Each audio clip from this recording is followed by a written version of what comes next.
চাঁদের বুড়ি magic man.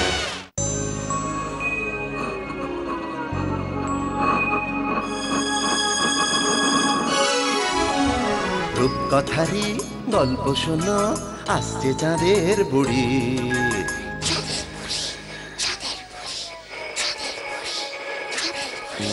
Magic man পৃথিবীতে সঙ্গে এলো তারি।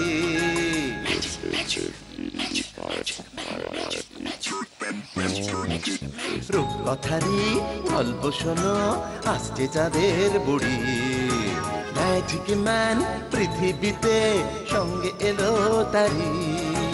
গল্প হবে, ম্যাজিক হবে, হবে মজার খেলা। তোমরা যদি দেখতে চাও চলে এসো এই বেলা। চাঁদের বুড়ি, চাঁদের বুড়ি, ম্যাজিক ম্যান, ম্যাজিক ম্যান।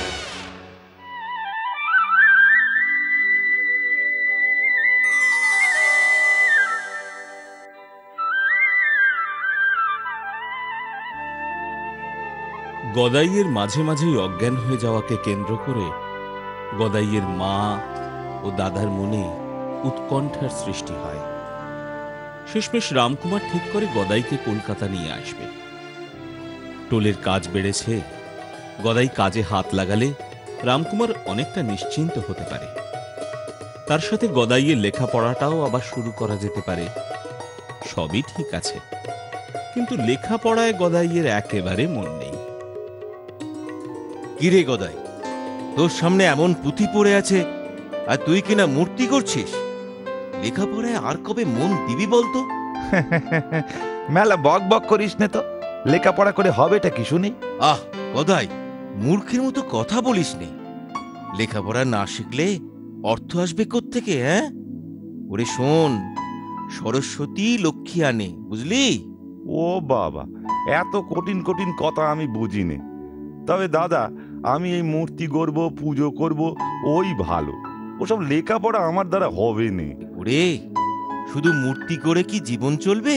হ্যাঁ, জীবনে চলতে গেলে টাকা লাগে, বুঝেছিস? না দাদা, ও চালকলা বাঁধা শাস্ত্রে আমি মন দিতে পারবো নি।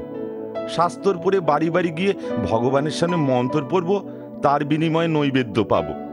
মায়ের পুজো করে নিজের জন্য টাকা রোজগার করব? না না, ছেলে যেমন মাকে ডাকে আমিও মাকে তেমনই ডাকবো। ওর জন্য অত লেখাপড়ার কি আছে গো? না না, এ হতে পারেনি, এ হতে পারেনি।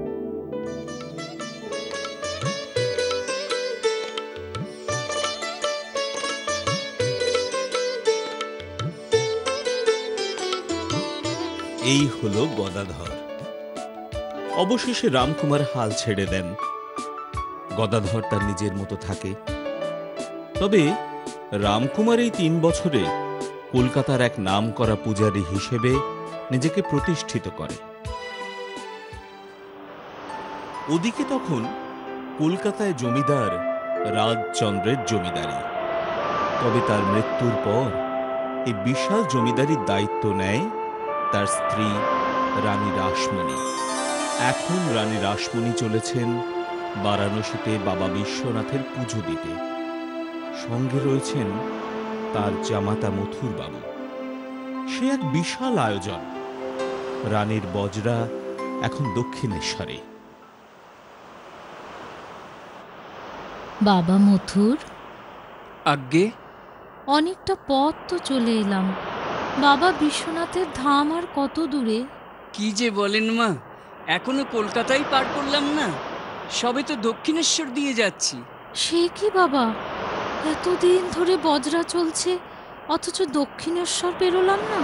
আমার যে বড় ক্লান্ত লাগছে বাবা। এখানে নোঙর ফেলে বিশ্রাম নিলে হতো না? বেশ তো, আপনি হুকুম করুন, আমি এখানেই নোঙর ফেলতে বলি। হ্যাঁ বাবা, তাই বলো বাবা, তাই বলো। ওরে, কে কোথায় আছিস?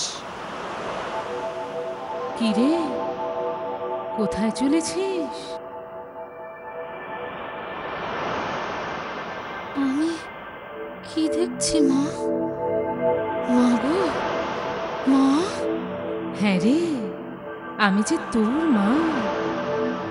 আমি তোর চোখের সামনে থাকতে তুই চলেছিস এত দূরে। তুমি কোথায় মা? তুমি কোথায়? কোথায় তোমার স্থান মা? কোন মন্দিরে গিয়ে তোমার পুজো দেব? এই দক্ষিণেশ্বরে আমার মন্দির স্থাপন কর। এই দক্ষিণেশ্বরেই তো আমি আছি, দেখতে পাচ্ছিস না? দেখবি সেখানে যেন রোজ আমার পুজো হয়। এ তুমি কি বলছো মা? শোন, তোর মাকে কিন্তু অভুক্ত রাখিস না, আমি যেন সেখানে রোজ ভোগ পাই। মা, মা গো, এ তুমি কি বলে গেলে মা? এ তুমি কি বলে গেলে মা গো? এ আপনি কি বলছেন মা? এইখানেই আপনি? আমি তো তোমাকে আমার স্বপ্নের কথা বললাম বাবা। হ্যাঁ, সবই তো শুনলাম, কিন্তু একবার কলকাতার নামকরা পণ্ডিতদের বিধান নিয়ে নিলে হতো না? আসলে এত বড় একটা কাজ করতে চলেছি, কিছু আচার বিচার তো মানতেই হয়, তাই না মা? হ্যাঁ হ্যাঁ বাবা, তুমি ঠিক বলেছ। তাড়াতাড়ি করে কলকাতায় গিয়ে আমাদের প্রস্তুতি পর্ব শুরু করতে হবে বাবা। বেশ, আমি সব কিছুর ব্যবস্থা করছি, আপনি কোনো চিন্তা করবেন না। আগে আপনারা তো সবই শুনলেন। হ্যাঁ হ্যাঁ, মথুরবাবুর মুখে আমরা সবই শুনলাম। আসলে মা বড় চিন্তায় আছেন। হঠাৎ দেবীর এমন স্বপ্নাদেশ। মা তো আর বারাণসী গেলেন না। আপনাদের সকলের মতামত না নিয়ে তো আমরা সিদ্ধান্ত নিতে পারছি না। অস্থির মনে কি আর কোনো শুভযাত্রা হয়? হ্যাঁ হ্যাঁ, রানীমা যে সিদ্ধান্ত নিয়েছেন সেটা একদম ঠিক। দেবী যখন একবার ওনাকে স্বপ্নাদেশ দিয়েছেন, তখন আর দেরি করে লাভ নেই। যত তাড়াতাড়ি সম্ভব মন্দির প্রতিষ্ঠার কাজ শুরু করতে হবে। আপনারা কি বলেন? ঠিক ঠিক ঠিক ঠিক। বড় নিশ্চিন্ত হলাম। মা গো, আমার কতদিনের স্বাদ পূরণ করলে গো মা। বাবা মথুর, তুমি কালই সব আয়োজন শুরু করো। জয় মা, জয় মা।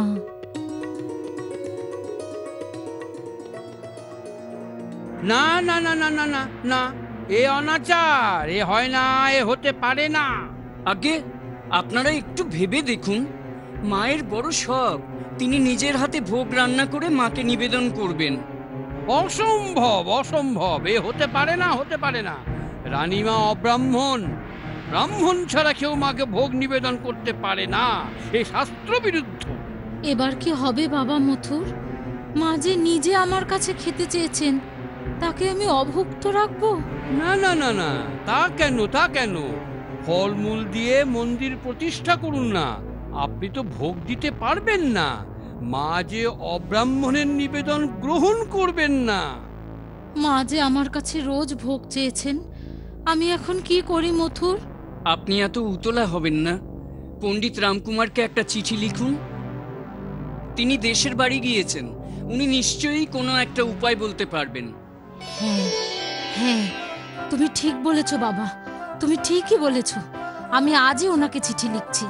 দেখুন, যা ভালো মনে হয় করবেন, তবে শাস্ত্র বিরুদ্ধ কাজ উনিও করবেন বলে আমাদের মনে হয় না। বেশ, তাহলে আজ আমি চলি।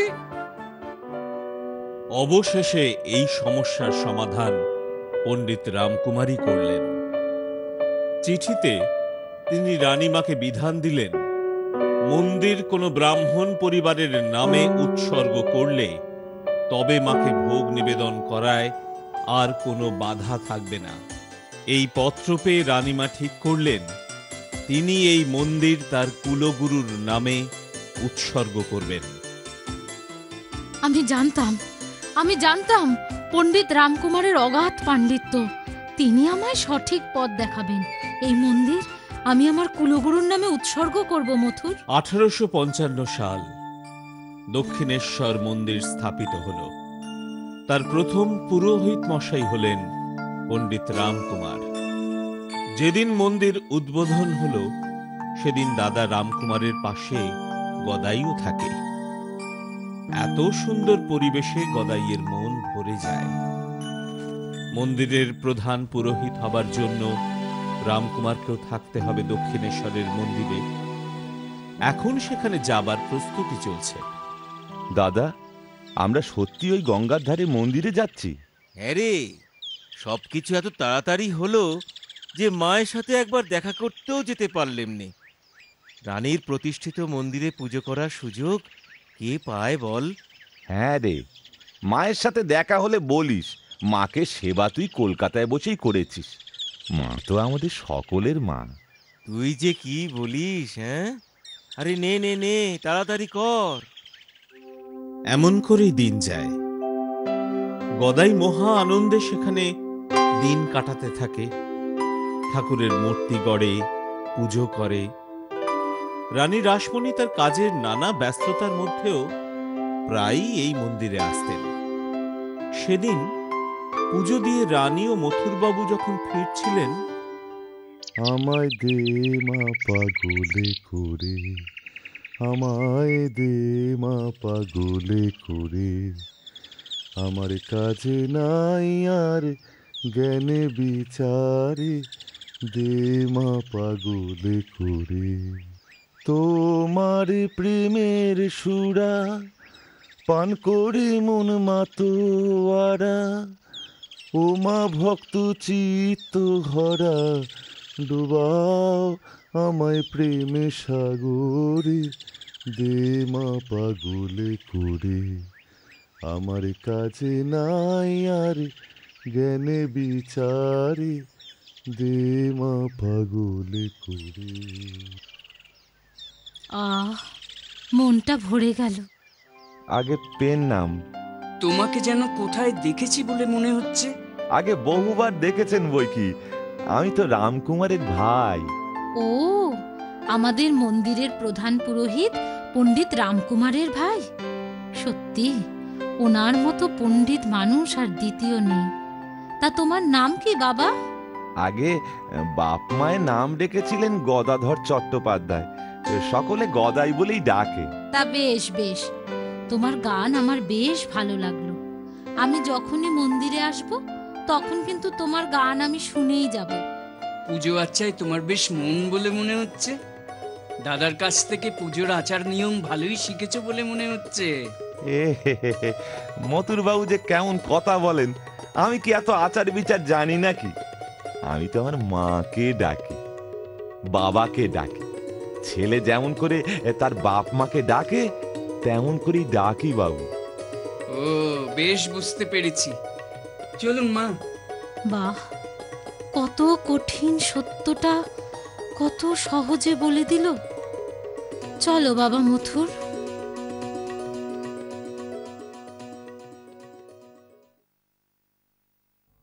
কার চিঠি গো? মায়ের বুঝি? না রে, হৃদে আসছে। হৃদয় রাম, বেটার এতদিনে বুদ্ধি খুলেছে। সে কবে থেকেই তো বলছি, ওরে ভাগ্নে চলে আয়, মামা ভাগ্নে মিলে আমরা মায়ের সেবা করব। চুপ কর। তোর যদি আচার বিচার শাস্ত্র জ্ঞান থাকতো তাহলে কি আর ওকে আনতে হতো? হ্যাঁ, ও আমার কাজে হাত লাগাবে, বুঝলি? তোর খেপাবে নিয়ে তুই থাক। আর তুই চুপ কর দেখি। হৃদে আসছে, আমার হৃদে আসছে। আগে এই আমার ভাগ্নে হৃদয়রাম, আমার ভাই গদাধর, আর ও সমবয়সী। তবে আচার বিচার শাস্ত্র জ্ঞানে ওর চুরি মেলা ভার। তা বেশ বেশ। হৃদয়রাম, তোমার শাক্ত মতে পুজো করবার অভ্যেস আছে তো? বিলক্ষণ আছে, মামার থেকেই তো সব শেখা। আগে অপরাধ নেবেন না, মন্দিরের কাজ তো দিন দিন বাড়ছে বই কমছে না। তাই বলছিলাম যে মায়ের বসন ও অলংকার পরানোর দায়িত্বটা যদি হৃদেকে দিয়ে হয়ে যায়, মানে আপনারা যদি অনুমতি করেন। বেশ তো, বেশ তো। আপনি আপনার কাজের সুবিধার্থে যাকে বেছে নেবেন। পণ্ডিত মশাই, ওই যে আপনার ভাই, কি যেন নাম তার? গদাধর? হ্যাঁ হ্যাঁ, তাকে যদি মাকে সেবা করার একটু সুযোগ দেওয়া যেত। এ আপনি কি বলছেন মা? মায়ের কাজে সাহায্য করার জন্য তো একটু আচার বিচার জানতে হয়। আহ মথুর, আগে আপনি যখন বলছেন তখন একবার ওকে বলে দেখব। না না না, আমি কি তোর মতন এত কিছু জানি নাকি? ও আমার দ্বারা হবে না। আহ গদাই, আমার কথাটা শোন। রানীমা তোর নাম করে বলেছেন? এমন কপাল কয়টা মানুষের হয় শুনি? কিন্তু আমার বড় ভয় করছে। পাগল একটা, ভয় কিসের রে? আমি তো আছি। না গো না, অত ভারী ভারী গয়না ও দেখলেই আমার কেমন লাগে। মা তো এমনি সুন্দর, তাকে এত গয়না পরাতে লাগে কেনে? আচ্ছা আচ্ছা, ঠিক আছে ঠিক আছে, তুই না হয় মাকে বসন পরানোর কাজটা করিস, হৃদে না হয় অলংকার পরাবে।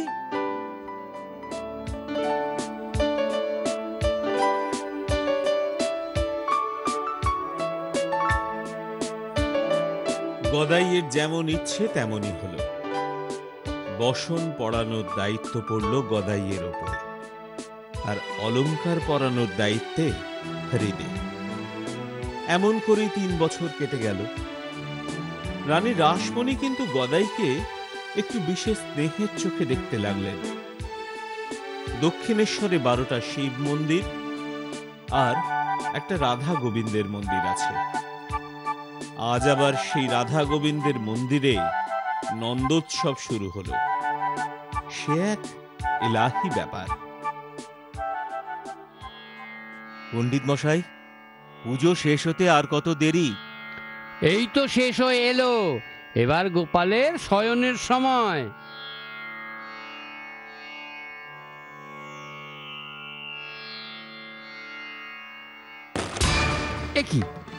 একই হলো, হায় হায় হায় হায় হায় হায়!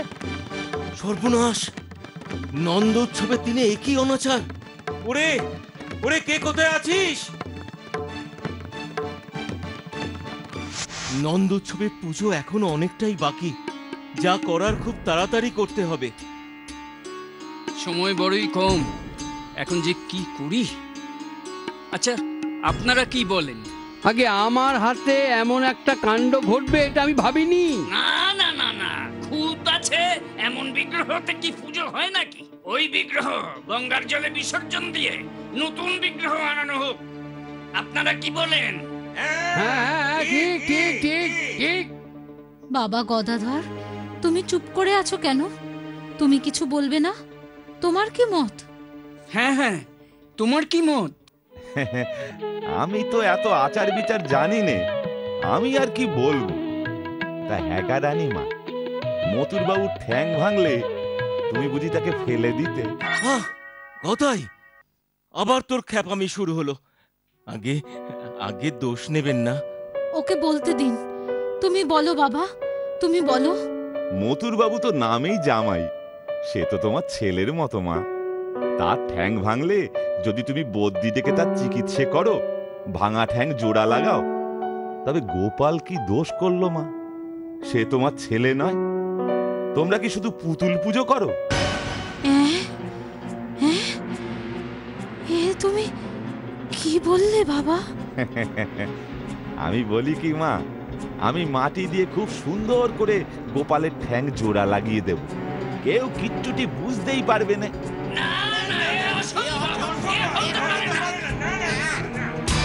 এ তো শাস্ত্র বিরুদ্ধ। দাঁড়ান দাঁড়ান, আপনারা সকলে এত পণ্ডিত মানুষ, কিন্তু কত কঠিন সত্যটা কত সহজে ও বলল।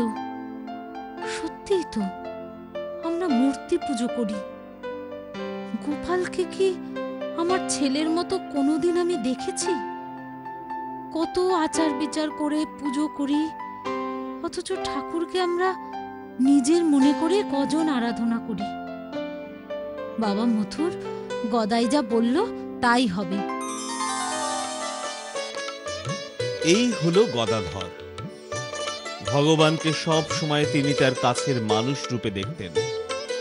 তবে গদাইয়ের এই ঘটনার পর রানী রাসমণি তার হাতে মায়ের সেবা করার দায়িত্ব পুরোপুরি সঁপে দেন। রানীর অনুরোধ গদাই আর ফেলে কি করে? এখন গদাধর চট্টোপাধ্যায় দক্ষিণেশ্বরের মায়ের অন্যতম সেবক।